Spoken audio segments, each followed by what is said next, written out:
What are you doing, Tina? What are you doing, Jenny? We are two women living our best lives in the Black Hills of South Dakota, sharing our stories, laughs, and projects happening in the garage. Whether you're looking for a bit of joy, a spark of creativity, or just a comforting voice, you can find it here. Unicorn! Good morning, ladies. Hello. Good morning! It is the Unicorn Projects. Yes. With Jenny and Tina. Ready or not, here Do we come. have any idea what episode this might be? 32. Is it really? Yes, 32. Now awesome. I have a joke. You do? You Yeah. do? Should we start with a joke? Yeah. Where does a polar bear keep their money? I don't know where. In the snowbank. Oh, good one. That was a Very good good. That's funny.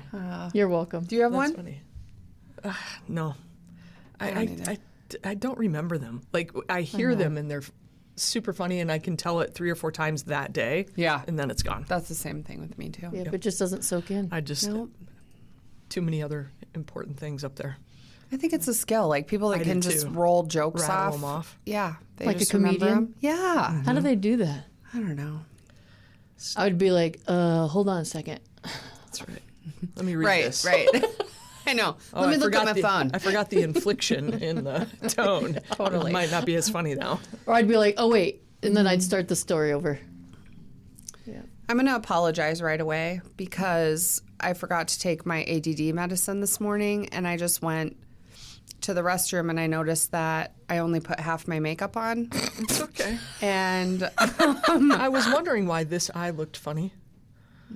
What? That's I have no closest eye to me. makeup on. Like, I So, don't have mascara on. Everything on that side's been done, but this side has not Oh, been really? done.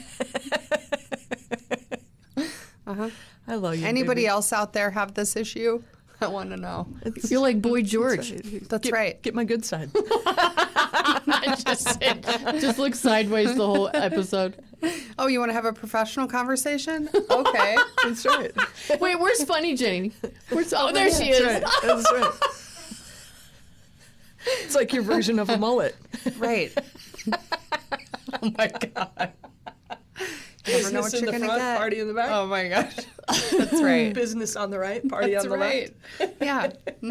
Can we have an update on your tummy? Yeah. It's kind of good news. It is. Yep. So I thought I had given myself another hernia, and I had a hot belly again, same spot.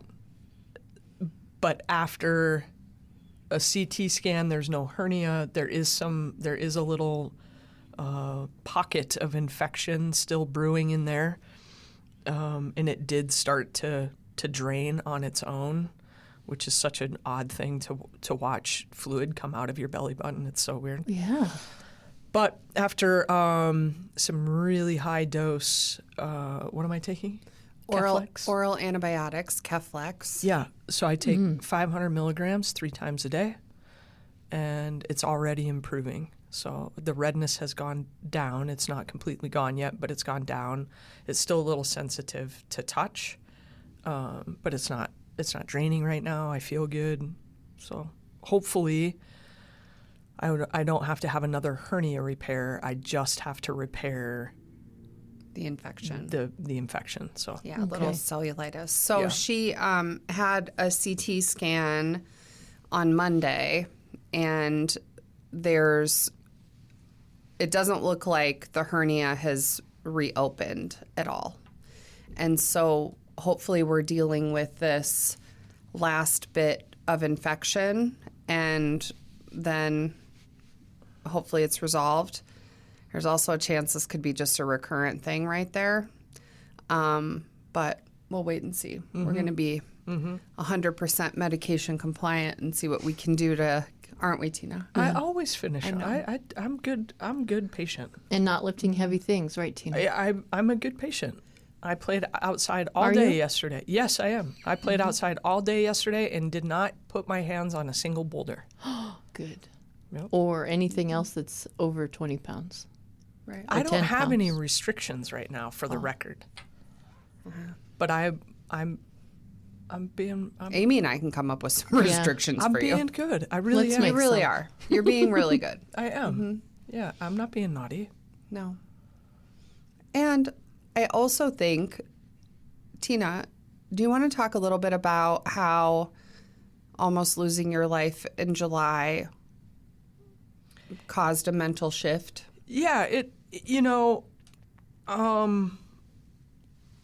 I'm a think it, do it. Like, that has been my mentality. If it comes across my brain as something that needs to be done, whether it's in that moment, today, this week, whatever, I'm a think it, do it. Just get it done and move on. I'm a planner. I'm not a procrastinator. And very much head down, move forward, right? That's the direction God made me, so that's the direction I'm moving. But I think having gone through this experience in July with, the initial surgery that I ended up back in the hospital for 4 or 5 days, whatever it was. And anyway, we've talked about it on prior episodes. There is a shift. There is a shift in your mentality of what is important in that moment versus what you think is important in that moment. And the way that you carry yourself, the tone that you use, those are all things that matter, that they affect people. And as much as I would prioritize all of the things around the house, I got to do this, I got to do this, I got to do this, everything else kind of took a back seat to trying to, stay on task. And it just, at the end of the day, if it gets done, it gets done. If not, tomorrow's another day. So it has really caused me to pivot in structure. I was a very structured person, like everything goes in its place, and my closet is all the same hangers. They're all wood hangers. There's no metal. There's no plastic. There's all the hangers face the same way. Shirts face the same way. It's color coordinated. Shoes are right toe in, left toe out. Things like that. That's how I have always been. Mm-hmm. As an adult, as a kid, I was as messy as all get out. But now I look at things that I maybe it would have been bothersome to me, or I would have addressed with another person as a point of advice or corrective action or what have you. And for the most part, I just kind of, put it off to the side, or find it, or I do it myself and don't say anything, or I don't know. It may be interesting. I would like to pose the same question to you: is what have you seen in that 4 or 5 months that since being in? I think that it added a softness to you. Mm-hmm. As far as I've seen you be just really grateful to have gone, to be on the other side of that experience. And I think when I see this a lot too, in my work where, you go through something major health-wise and it completely reprioritizes what you think is important, So, and there's so few things that are important, it's really loving the people around you and making a difference where you can, and just being so grateful for every day. And I'm sorry that it happened. It was a horrible thing. Oh, but yeah. No. At the same time, on the other side of that, Yeah. I think that there were gifts in it. For sure. For you and for us and for Yeah. our family. And Yeah, it's slowed me down Yes. if nothing else, it has slowed me down, and I'm, as much as I'm in the moment physically prior to that, my brain, there's a part of me that is 5 or 6 steps ahead already. Like I'm already mapping out all the things that need to be done for the next 5, 6, 7 phases of whatever we're doing. And I think having gone through this, I'm very much maybe 2 or 3 steps ahead instead. I really try to remain where my feet are, as Jenny likes to say. Mindfulness. Yeah. Yeah. Transformational, really. I mean, I think it changed you in a way that is forever, you know? Yeah. And when it just helps you put things in perspective, Yeah, right? yeah, for sure. A lot of little things. I see that a lot of little things that may have, she might have noticed or it might have annoyed her or whatever, like it doesn't exist now. Yeah. Sometimes a curse is a blessing. Yeah, for sure. And I think, too, that some of it,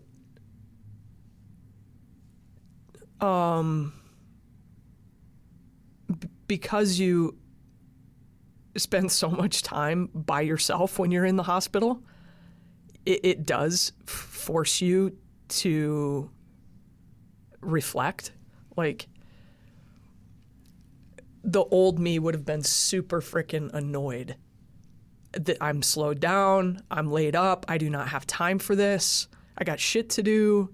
This is now not only going to delay me for the week, the 5 days that I've been in the hospital, but now I have all this recovery, and now I have all these restrictions, and I would have been agitated. I would have been annoyed by it. But you can't. But instead, she came out of the hospital and we were just clinging to each other with gratitude. Yeah. And like, thank God you're still here. Were and you that, thinking about your life without her? Did that cross your mind? yeah, I'd be lying if I said it didn't. And it was terrifying. And the other thing is that when you're the support person for somebody who's going through something like that, you can't say any of that. Like you can't, so I was, having all of this fear and kind of dread that I couldn't share with her because my job in that moment was to be the cheerleader and be like, all right, like here's what we're doing. Like, this is good, just trying to stay positive for her sake so that she could borrow some of that and also stay positive. But in the background, oh my gosh, yes. It would break you. Terrified. And, Tina's my entire world. My soulmate. And Goosebumps. I can't contemplate today a world without her in it. It was terrifying. So I think, me being kind of on that journey and then her kind of coming out of that experience with a different perspective, and certainly me realizing how precious the love that we have is, and that I think it's changed me in the way that I'm just so grateful for what we have every single day. Doesn't that love feel so good? Oh, yes, it's heaven. I'm thankful you feel that. I do. I'm thankful you feel that. I know. And it's because I think it's a once in a lifetime kind of love. Yeah, for sure. Not everybody finds it, And the interesting thing is, we have a follower who's been with us for quite a while that we have befriended and have FaceTimed with and have spoken on the phone with, and he and Jenny have this beautiful, heartfelt, emotional, and spiritual connection that they have bonded over. His name's Osef, and in a recent call, he has a spiritual guide. He has a teacher that he has been with for a very long time, and Like 25 years. and yeah, and meets with, has calls with, like on a, if I'm not mistaken, on a weekly basis, or certainly Monthly, I think. on a on a regular basis. And one of the conversations, we had talked to him on the phone when we were in the Tetons in Jackson Hole.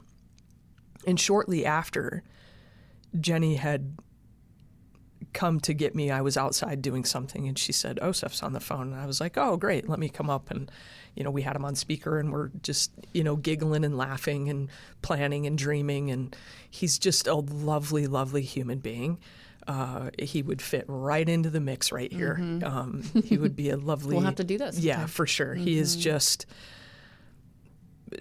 a very creative and encouraging human. One of the things that he said was, in his most recent conversation with his guide,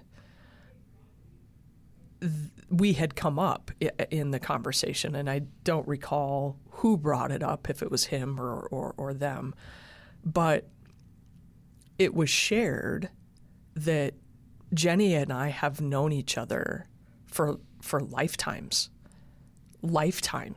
And you remember more about the conversation than I do. It's like we were in wars together, in these battles together, like I envision this Game of Thrones type, scenario, right? You never know. And You'll find out eventually. And we Tina always, was probably a general, and I was like the cook. And we always seemed to have found one another in whatever plane that we were in. And in some of them we are siblings, like we are twins. So the fact that when we met, and through our entire journey to this point, we have both always said and felt, it's like, I'm glad that I met you. And it's not never that. felt like it's that. not like, I'm glad that I met you. It's, oh my gosh, there you are. I Yeah. found you. I found you. Yes. Yes. Like I have been searching for you since the last plane, since the last lifetime, the last, robe that we were in. And oh man, it took Relief. so long this time, and it's the rest of our lifetime here isn't enough. But So, it doesn't have to be. It doesn't have to be. I feel that. I feel it so strongly. It was good. Yeah. Yeah. I love you. What if, I like, love you. what if you were Tina's grandpa in your last life? Oh my gosh.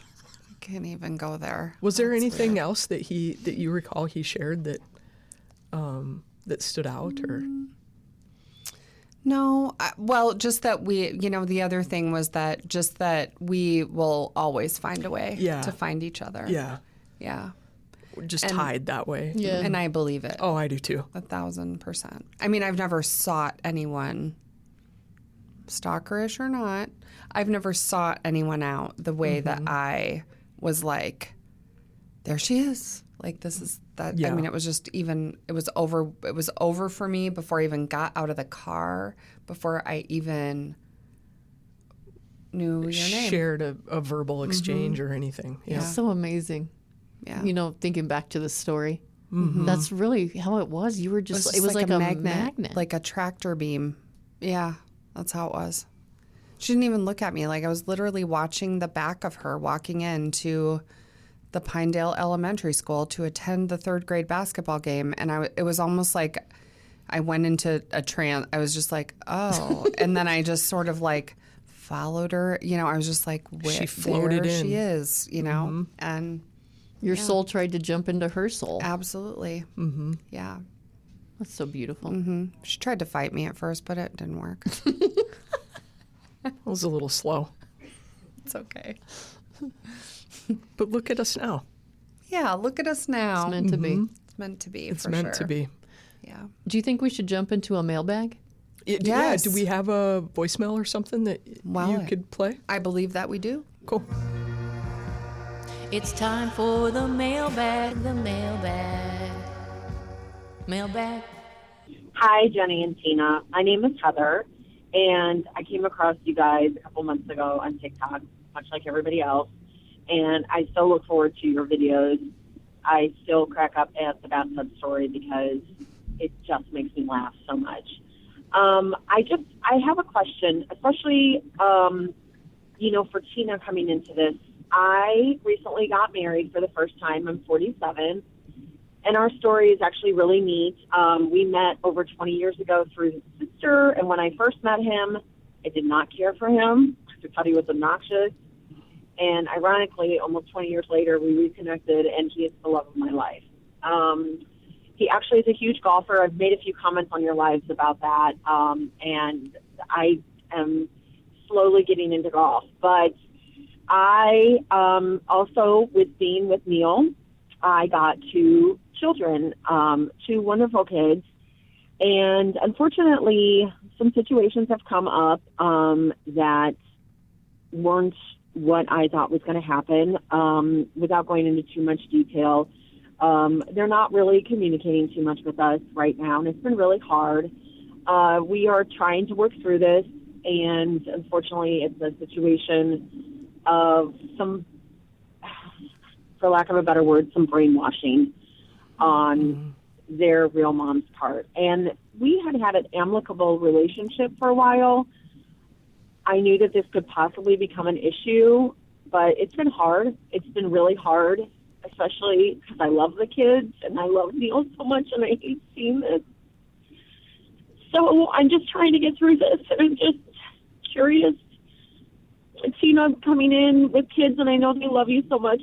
Is there any advice that you can give? And even Jenny, as a mom, like, what to do for this, because it's been really hard, and I miss them. I miss them a lot. I'm back in therapy. I'm trying to work through this. I'm trying to give Neil the space he needs to process it, and our hopes is that they come around and get back into our lives again soon. But I just want to thank you guys for sharing your podcast and your life. You're wonderful women. You do so much, and I'm just curious if you have any advice for me. Thank you. Oh, that's so sad. Yeah. I'm so sorry to hear that. You definitely feel the love she has for Neil in her voice. Yeah, Definitely. And those kids. Like, I mean, it's crushing her to experience it herself, but to also watch all of the people that she loves experiencing it in their own way. And so that's empath energy. Yeah, for sure. I mean, it is it's parental alienation. So let's call it what it is. And that comes from a place of trauma on the mom's side. You know, it has nothing to do with the dad or with her or with those kids. It is the mom's version of punishment. It is the mom's version of hurt and anger and trauma, and it's using the kids as currency. Yes. Really. Yeah. Yeah. Which is very sad. And on the kids' side of things, emotionally, you know, they're just trying to survive and navigate the situation. And so from my experience, let me kind of back up and put some things this way is, you know, in our situation with the kids and with Terry, we didn't have that. You know, Terry is very much this all of us being one family unit. Whether I need his help with something, whether Jenny needs his help with something, or the kids. It is one, we are all one family. So, And that's how it should be. And I'm so sorry that that is not the experience for them right now. But that's not to say that it won't get there. Because I will tell you this, the truth always comes out. The manipulation and, to use her term, the brainwashing can only go on so long. Eventually, the kids will have their own life experiences. They will have their own introduction to peer relationships, to societal navigation that will reform their lived experience to open up the truth to them and reveal itself to them. Like, whoa. Yeah. Does the truth scar them? Maybe.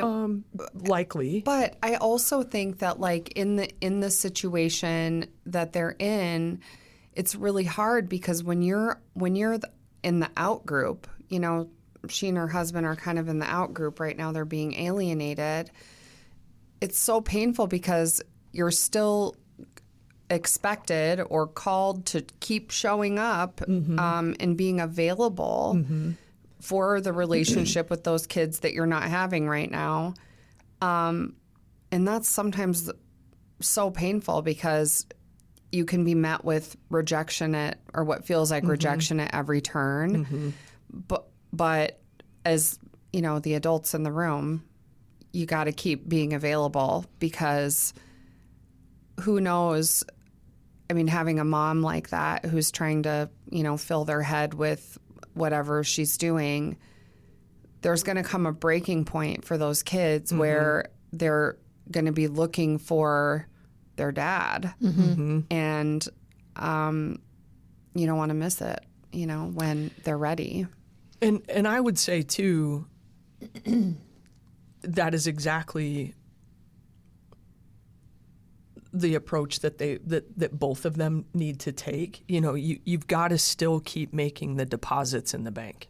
You know, you have to find a way to still be sending these, you know, words of affirmation or a text like, you know, that isn't words of encouragement and, you know, I heard you did this at school, or I heard, you know, I saw this, you know, great job at your game, or showing up for their conferences or going to games. Keep showing up. I know it's hard, and I things. know that it's not without your trauma and pain for yourself, but I truly believe in my heart that if you keep showing up, if you keep things light, if you keep things positive, if there are no heavy conversations, let your husband, let the dad really kind of lead these conversations, and you just slowly, it's kind of like a train leaving the depot.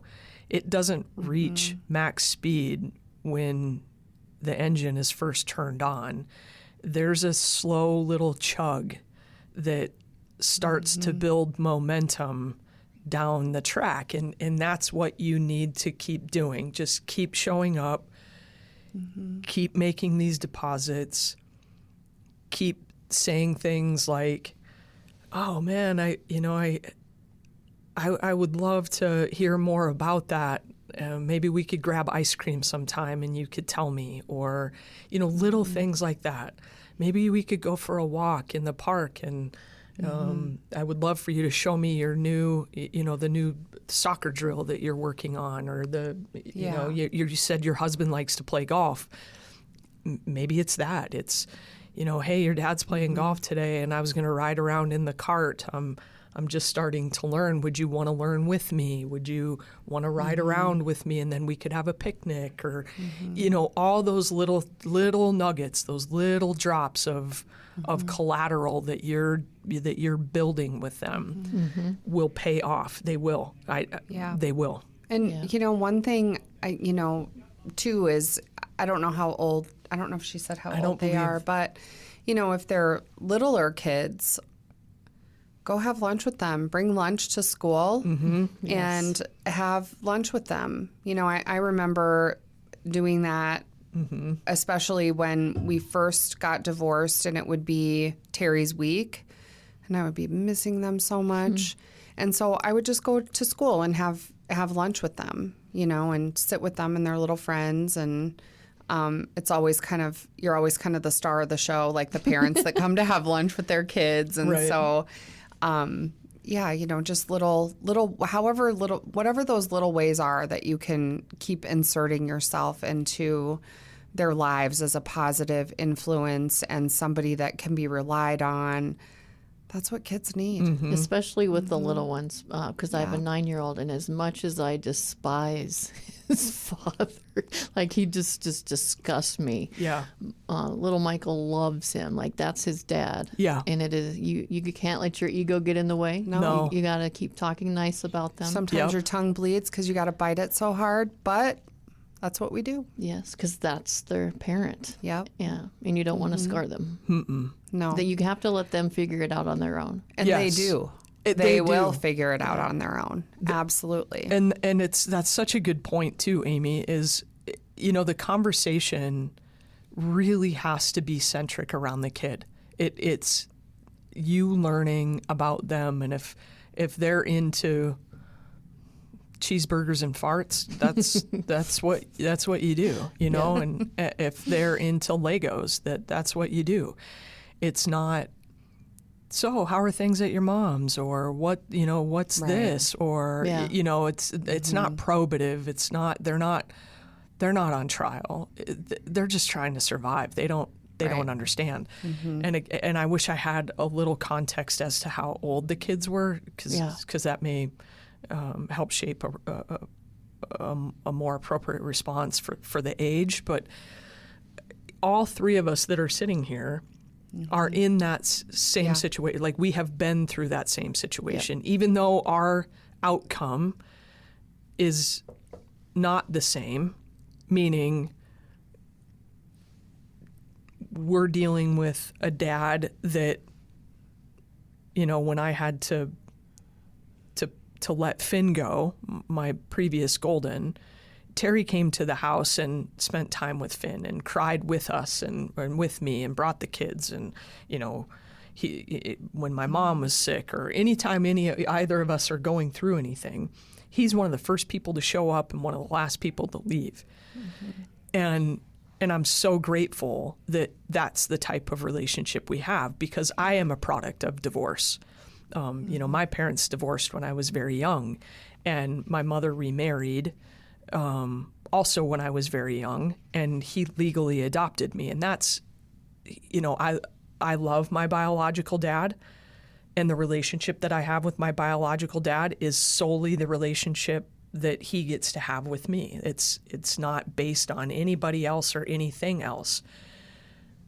But the learned things that I gained through my lifetime and shaped me into who I am today are more so based on, when I say my dad, Larry, than they are on Joe, because that's where I lived, and that's, you know, not to say I didn't learn things from Joe, but who I am today and the person that walked me down the aisle when I got married is my dad. And I'm grateful for that. But one thing that neither house did ever when I was a kid was talk negatively about the other parent. Even though there were letdowns, even though there were disappointments, even though there were setbacks, you will gain more respect from your kids when they get older. I promise you that they will understand it. When they go low, we go high. Yeah. If you rise above and you make it just about them and keep it as lighthearted and fun and simplistic, and just keep showing up and keep making deposits. Keep being the love. Yeah. Yeah, For even sure. if you're not invited, Right. show up somehow. Show up. Yeah. Show up somehow. Stand in the back of the room. Yep. Send them a text afterward. Man, I saw that game. I saw, Yes. I saw your play.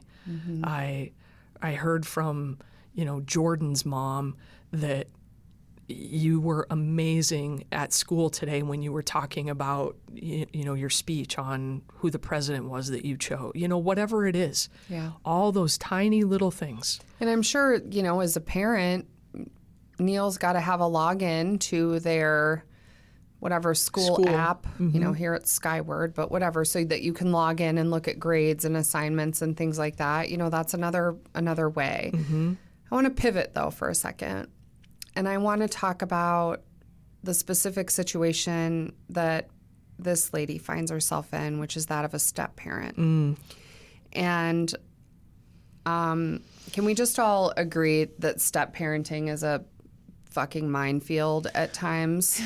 And can we just all agree that it is a job where you do a lot of the work and get none of the credit? Yeah. Amen. Yeah. And I'm not the step parent, but I'm married to the step parent. I'm a step parent. And Yep. you're the step parent. And so, man, it's hard, right? And can we talk about some of that and also kind of the itchy spot that all step parents, including her, find themselves in? Yeah. Yeah. There's a great book, Leaders Eat Last. The title really should be Step Parents Eat Last. They do. Or if you eat at all. Or if, yeah, exactly. You have to find your way as a step parent. You've got to find your in. You've got to find the thing that connects you and binds you to those kids that is solely yours. And Larry did that with me. And I've tried to do that with Henry and Claire. It is a thankless position because as an adult and as somebody coming into a relationship, you are an instant parent. You do not have the benefit of history. You don't have the benefit of years of learning how to be a parent. You're just a freaking parent from day one. And if you've never done that and you're somebody that was my age when we met,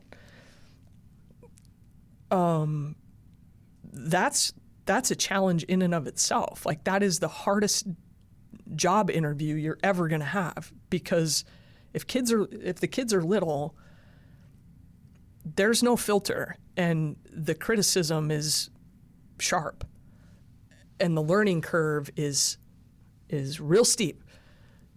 But all that said, man, the benefit is so freaking cool. Tina has a relationship with the kids that I'll never have. And I mean, I have an awesome relationship with the kids because I'm their mom, but it's different with the bond that they have, because I think a lot of times with me, we're so, like, I'm an attachment parent. We're so emotionally bonded, but sometimes they don't need that. They need the clinician and somebody who's going to be more objective about whatever it is that they're going through, who's not going to be like the bleeding heart, who's like, oh my gosh, like, this. I mean, sometimes they do need me for the soft place to land. But when there is a tactical situation in their lives, like socially, academically, whatever it is, she's their go-to. I love that. Yeah. And it doesn't matter what house they're at. If a situation arises, like recently Claire was struggling a little bit with a concept in this block of her math class. And it was reflective in the quizzes and the homework and the grade. And she was at her dad's that week and just reached out and was kind of having a little bit of a I wouldn't say a meltdown, but there's panic, right? Because math is building blocks, and if you don't grasp a concept, it's really hard to move on to the next concept. And me being a math major, she reached out And even if I weren't a math major, it doesn't matter what the subject is. She would have reached out to me first. Right. And, God bless Terry, but of course it's like, get your math grade up. You know what I mean? Yeah. But she called Tina to be like, where do I start? I don't even know where to Yeah, start. how. Right. Like, I just don't even know where to start. I just don't get it. And I said, do you just start it? You told me what the problem is. Now let's go solve the problem. You don't get it. You know what? I happen to have a really good friend of mine that just retired from teaching that very class at your school last year.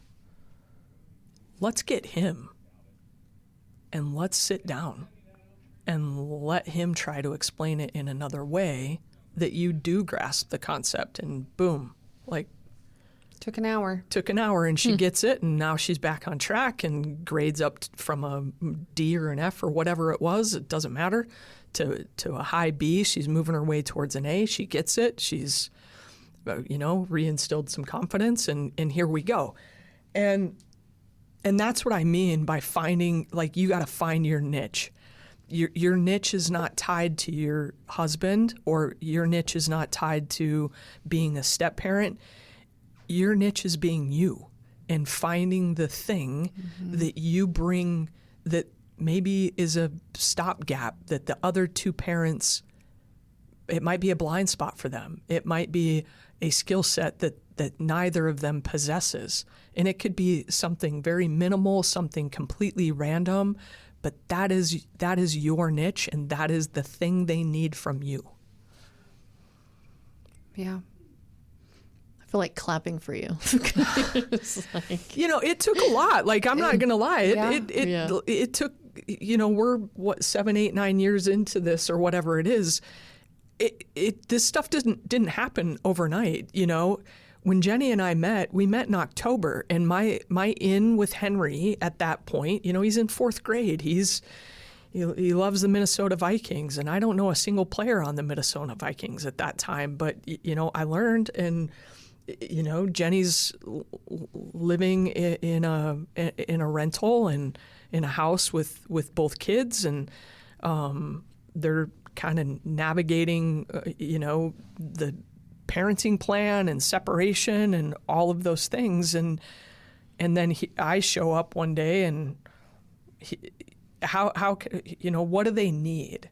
Well, Henry needs an outlet, like an athletic outlet, and is as good of a softball player as you were in grade and elementary and junior high and high school. I was a college athlete, and so, dude, you want to go stand in the backyard in December when it's 8 degrees outside and throw a football and run routes? Yeah, I'm your kid. Let's go. They did that for hours. And when we couldn't find the football, we used the pig. The pig. You remember it was the like pig? a It was a dog toy. Dog toy that every time you squeezed it, it oinked. And we used And, that for the pink pig. months. And with Claire, it was hair and nails and Slime. Remember the slime? making slime, and I love it. friendship bracelets, and Yep. coloring, and Yep. fine, okay. Glitter. How do you feel about glitter, I Tina? fucking hate glitter. I hate it. One I'm going to time, send you a glitter bomb. a couple I hate years ago, Claire sent Tina and I to Hobby Lobby to get some more ornaments for the Christmas Oh, tree, and she gave gosh. us this mandate of no glitter. It was the saddest trip to Hobby Lobby. We're like, Yeah. we're standing there trying to figure out like what we can buy with no glitter, and we're like, this is dumb. Yeah. And anyway, we came home with some glitter anyway. Good. Look at her. Months afterward, I'm finding glitter. I hate glitter. It's so messy. Oh my It's gosh. so messy. But find your thing. And even now, I look at Henry in his last, 7 months of high school, and the things that we talk about are not the things that he talks about with his dad, and they're not the things that he talks about with his mom. And I'm forever grateful that I have my lane, that he lets me be me and I let him be him, and we still found a common thing, and it took time. Right. I'm like every other adult. You try to mold them into the things that you like. Man, trust me, you don't want to do that. You want to do this over here. And think back to when you were a kid, when your parents told you didn't want to do something. Well, that's the first freaking thing I want to go do now. I know. So Yeah. it's so hard, and I feel so badly that they're going through this. But if there's anything that we can leave them with, it's the promise that it gets better. It is the promise that the kids will get there. If you keep showing up. Yes, you keep showing up, stay positive, stay above the fray. Do not engage, set healthy boundaries for yourself, set healthy boundaries for them, Model it. model. Nothing can take your spot away as a parent. Exactly. That's your spot. Exactly. And what word does a step parent have in it that being a regular parent also has? Parent. Yep. Just because you did not birth them, just because you were not there on day one, does not mean that you're not going to be there for the next 57, 62, 43, 86, whatever it is, years that they have in front of them. Yeah. So show up. Do the thing. Do it. Okay. I have to just talk about one thing. Please. Because right now, when this episode airs, we will be in the throes of the Elder Angel Tree Yes. collection. Oh, yes. And so the Elder Angel Tree is this huge, beautiful Christmas tree that I put up at my office. And we collect Christmas gifts for elderly folks who many of them would not receive any Christmas gift if we didn't do this. And so we're going to put a link to ways to donate in the show notes of today's episode. And man, our people, our tribe, our social media folks, and our podcast people this year, Yes. you guys knock this out of the park for us every year. And so I'm going to invite all of our listeners to help be a part of making this happen. And Tina and I are going to record some footage this year that we'll post about, because the volume, it's crazy. The tree just went up yesterday at my office.